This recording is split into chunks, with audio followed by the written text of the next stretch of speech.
வணக்கம் மக்களே. பாண்டியாவை மதிக்காத இளம் வீரர் தண்டனை நேரத்தில் பொறுப்பேற்று முடித்த ரோஹித் சர்மா.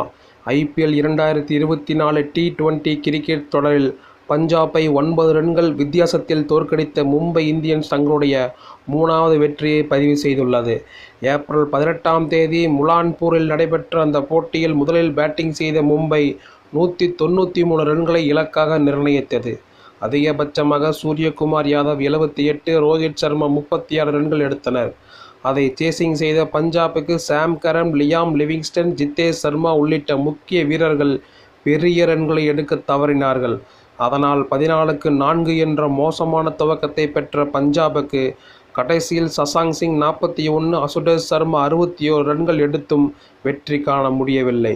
மும்பை சார்பில் அதிகபட்சமாக ஜஸ்பிரீத் பும்ரா, ஜெரால்ட் கோட்ஸே தலா 3 விக்கெட்டுகள் எடுத்தனர். முன்னதாக இப்போட்டியில் கடைசி நேரத்தில் பும்ரா உள்ளிட்ட அனைத்து பவுலர்களையும் வெளுத்து வாங்கிய அசுடேஷ் சர்மா போராடி அவுட் ஆனார்.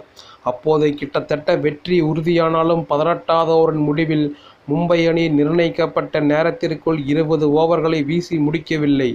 அதனால் கடைசி 2 ஓவர்களில் உள்வட்டத்திற்கு வெளியே ஒரு ஃபீல்டரை குறைத்து அம்பையர் தண்டனை கொடுத்தார். அந்த சூழ்நிலையில் 19வது ஓவரை வீசிய ஹர்திக் பாண்டியாவுக்கு எதிராக காகிசோ ரபாடா சிக்ஸரை பறக்க விட்டதால் போட்டியில் பரபரப்பு ஏற்பட்டது. அதனால் கடைசி ஓவரில் பஞ்சாபின் வெற்றிக்கு 11 ரன்கள் தேவைப்பட்ட போது இளம் வீரர் ஆகாஷ் மத்வாலை பந்து வீசுமாறு கேப்டன் பாண்டியா அழைத்தார்.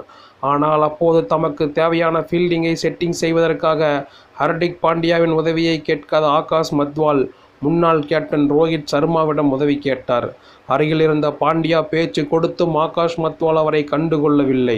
மறுபுறம் ஏற்கனவே 4 ஃபீல்டர்கள் மட்டுமே உள்வட்டத்திற்கு வெளியே அனுமதிக்கப்பட்டிருந்த கடினமான சூழ்நிலையில் அவருக்கு தகுந்த ஃபீல்டிங்கை செட்டிங் செய்வதற்கு முன்னாள் கேப்டன் ரோஹித் சர்மா உதவினார்.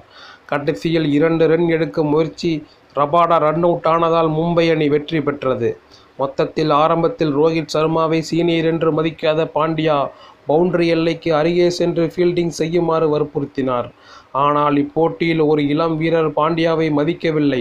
அதை பார்க்கும் ரசிகர்கள் அன்று ரோஹித்தை மதிக்காத பாண்டியாவை இன்று ஒரு இளம் வீரர் மதிக்கவில்லை என்று சமூக வலைதளங்களில் பேசி வருகின்றனர்.